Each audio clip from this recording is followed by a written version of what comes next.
الناس اللي ما يحبوش البنات يحبوا الذري، هذو عندهم أخلاق جاهلية ما يسموهاش الإسلام. الناس اللي يحبوا ولادهم الذكور وما يحبوش ولاد بناته، هذه سلوك جاهلي. قال الشاعر: بنونا بنو أبنائنا وبناتنا بنوهن أبناء الرجال الأباعد.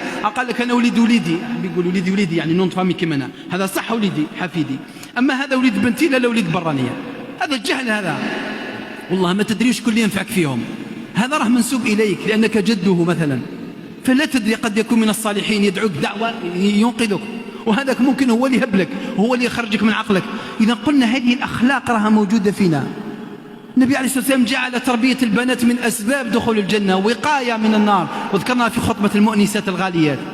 أفهم شوية، شغل شوية، تبع الدين، والله خلينا من العقلية الجاهلية نتاعك هذه. العنصرية هذه عربي وقبائلي وشاوي وتارقي، منين قالها ربي؟ هذه جاهلية، دعوها فإنها منتنة، كما قال النبي عليه الصلاة والسلام: إنما المؤمنون إخوة، كما في الحجرات. هذا هو الرابط اللي يربطنا، لا اللغة ولا العرق ولا الجنس ولا يحزنون. إن أكرمكم عند الله أتقاكم. هذا هو يزكي الإنسان علمه وعمله، ما يزكيك لا فلان لا الشهادة الفلانية لا يحزنون، ما يغرك حتى واحد.